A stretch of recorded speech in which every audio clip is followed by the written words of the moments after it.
ನಮಸ್ಕಾರ ವೀಕ್ಷಕರೇ. ಇವತ್ತಿನ ವಿಡಿಯೋದಲ್ಲಿ ನಾವು ಒಂದು ವಿಶೇಷವಾದ ಮತ್ತು ಔಷಧಿ ಗುಣ ಇರೋ ಗಿಡದ ಬಗ್ಗೆ ಮಾತಾಡೋಣ. ಅದ್ಯಾವುದು ಅಂದ್ರೆ ಬಿಳಿ ಶಂಖಪುಷ್ಪ. ಇದೊಂದು ಬಳ್ಳಿ ಗಿಡ ಆಗಿದ್ದು ಹೂಗಳು ನೋಡೋಕೆ ಶಂಖದ ತರ ಇರೋದ್ರಿಂದ ಇದಕ್ಕೆ ಶಂಖಪುಷ್ಪ ಅಂತ ಹೆಸರು ಬಂದಿದೆ. ಈ ಹೂವನ್ನ ನಾವು ಹಳದಿ, ನೇರಳೆ, ಕೆಂಪು ಹೀಗೆ ಇನ್ನೂ ಹಲವಾರು ಬಣ್ಣಗಳಲ್ಲಿ ನೋಡ್ಬೋದು.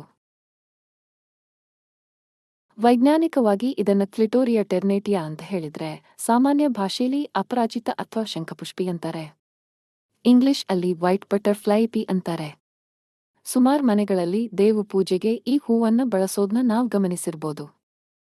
ಈ ಬಿಳಿ ಶಂಖಪುಷ್ಪದ ಕೆಲವು ಮುಖ್ಯ ವಿಷಯಗಳನ್ನ ನೋಡೋದಾದ್ರೆ, ಈ ಹೂವನ್ನ ಸಾಂಪ್ರದಾಯಿಕ ಔಷಧಿ ಪದ್ಧತಿಯಲ್ಲಿ ಬಹಳ ಮುಖ್ಯವಾಗಿ ಬಳಸ್ತಾರೆ.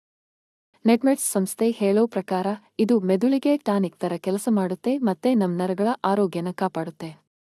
ಅಷ್ಟೇ ಅಲ್ಲ, ಆಯುರ್ವೇದ ಗುರುಕುಲದ ಪ್ರಕಾರ ಇದು ರಕ್ತಸ್ರಾವನ ನಿಲ್ಸೋದಲ್ದೆ ಮೂಲವ್ಯಾಧಿಲಿ ಬರೋ ರಕ್ತನ ಕೂಡ ಕಡಿಮೆ ಮಾಡೋಕೆ ಉಪಯೋಗಿಸುತ್ತಾರೆ. ಇದು ನಮ್ಮ ಹೃದಯ ಮತ್ತೆ ಉಸಿರಾಟದ ವ್ಯವಸ್ಥೆನೂ ಗಟ್ಟಿ ಮಾಡುತ್ತೆ ಅನ್ನೋ ನಂಬಿಕೆ ಇದೆ. ಬಾಯಿ ಹುಣ್ಣು, ತಲೆನೋವು, ಜ್ವರ, ಬೇದಿ, ವಾಕರಿಕೆ, ವಾಂತಿ ಮುಂತಾದ ಸಮಸ್ಯೆಗೆ ಕಷಾಯದ ರೂಪದಲ್ಲೂ ಬಳಸ್ತಾರೆ. ಅದನ್ನೇ ಹೇಗೆ ಮಾಡೋದು ಅನ್ನೋದನ್ನ ಈ ವಿಡಿಯೋದಲ್ಲಿ ನೀವ್ ನೋಡ್ಬೋದು. ಇದಿಷ್ಟ್ ಅಲ್ದೆ ಕೆಲವೊಂದ್ ಅಡುಗೆಗೂ ಹಾಕಬಹುದು. ಇದ್ನ ಹಾಗೆ ತಿಂದ್ರೆ ಸ್ವಲ್ಪ ಸಿಹಿ ಮತ್ತೆ ಗರಿಗರಿಯಾಗಿರುತ್ತೆ. ಹಾಗಾಗಿ ಬಿಳಿ ಶಂಖಪುಷ್ಪ ಕೇವಲ ನೋಡೋಕ್ ಚಂದ ಇರೋ ಹೂವಿನ ಗಿಡ ಅಷ್ಟೇ ಅಲ್ಲ, ಇದು ತುಂಬಾ ಆರೋಗ್ಯಕಾರಿ ಗುಣನ ಹೊಂದಿರೋ ಒಂದು ಬೆಲೆಬಾಳೋ ಸಸ್ಯ. ಇದ್ರ ಉಪಯೋಗಗಳನ್ನ ತಿಳ್ಕೊಂಡು ನಮ್ಮ ಆರೋಗ್ಯನ ಕಾಪಾಡಿಕೊಳ್ಳೋಕೆ ಪ್ರಯತ್ನಿಸೋಣ. ಈ ವಿಡಿಯೋ ನಿಮಗೆ ಇಷ್ಟ ಆಗಿದ್ರೆ ಲೈಕ್ ಮಾಡಿ, ಶೇರ್ ಮಾಡಿ ಮತ್ತೆ ನಮ್ಮ ಚಾನೆಲ್ಗೆ ಸಬ್ಸ್ಕ್ರೈಬ್ ಮಾಡಿ.